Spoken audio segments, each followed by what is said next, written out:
This is Fieldsports Channel News.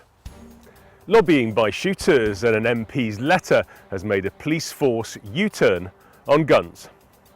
Gloucestershire Constabulary said it would no longer issue new gun certificates and that renewals and variations will take 2 years, blaming a backlog caused by what it calls more robust processes that Home Secretary Priti Patel ordered in response to the tragic shootings in Plymouth 2021.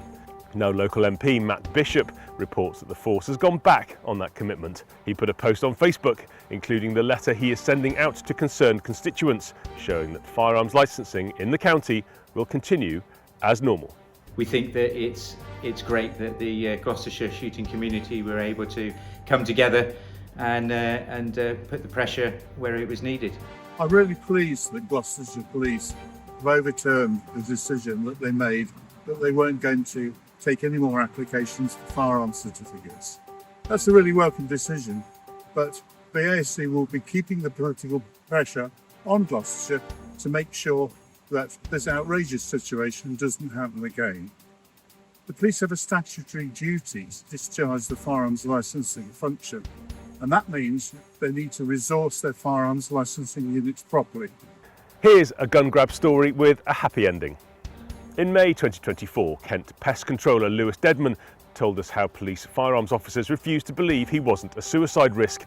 After our story, police backed down, but warned him it would take months to get his guns back.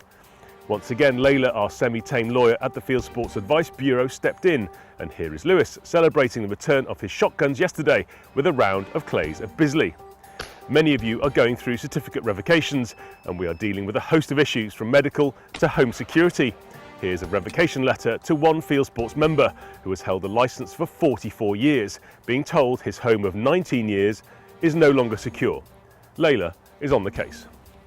Back in Gloucestershire, and new levels of poaching means that landowners are being forced to concrete entrances to fields.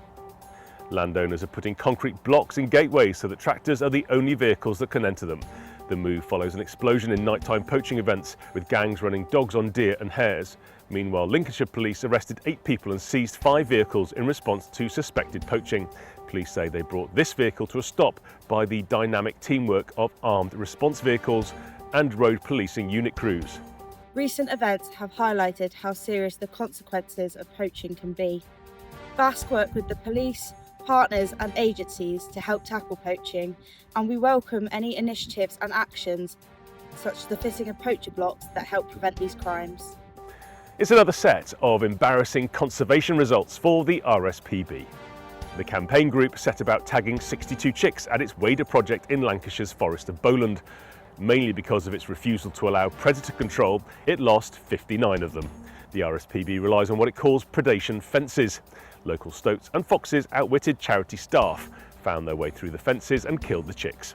The full story is on the C4PMC website, linked below. Staying with the RSPB, and it claims that the Capercaillie is under threat because of the breeding of game birds.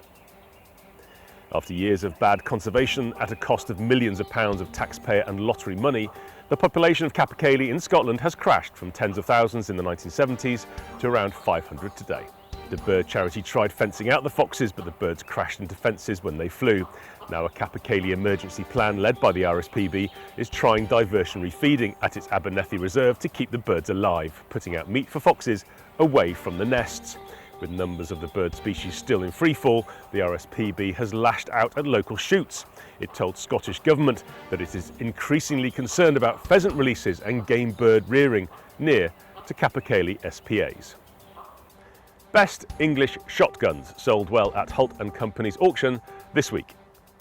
Top lot was a pair of 12-bore self-opening sidelock ejectors by Purdy, built in 1974, which had a guide price of £15,000 to £25,000 and sold for £42,000. Old rifles sold well too. A Boss & Co 9.3 by 74R from 1909 sold for £30,000, and a Holland & Holland 500-450 Nitro Express from 1912 sold for £27,000. The bumper sale of guns included a rare pair of 12-bore top-lever hammer ejector guns by Stephen Grant & Sons, which auctioneer Nick Holt knocked down for £16,000. I remember, in fact, if I was doing one of my shows and these came in, I would be speechless. Pair by Stephen Grant. Hammer ejectors. Absolutely stunning. Wolves in the European Union are to lose safeguards allowing culls as numbers soar. Following the wolf kill of a pony owned by European Commission President Ursula von der Leyen, grey wolves will be moved from Annex 2, strictly prohibited, to Annex 3, protected, of the Berne Convention. Each EU country will be able to set an annual quota of wolves to kill. In addition, Norway has voted yes to downgrading the protection status of the wolf. And with its wildlife laws up for review, Norway is looking at reintroducing bow hunting. Thanks to Per Holmseth for the story. The Irish Green Party has almost been wiped out. The party lost all but one of its seats in the recent election. Eamon Ryan, until recently Environment Secretary in the coalition government, is to step down as Green Party leader. Ryan called for the reintroduction of the wolf to Ireland and will be remembered for falling asleep during a session of Ireland's Parliament. And finally, a New Zealand drone company is hauling deer carcasses out of the backcountry. This video from ProVision shows one of the company's agricultural drones lifting a carcass and flying it out.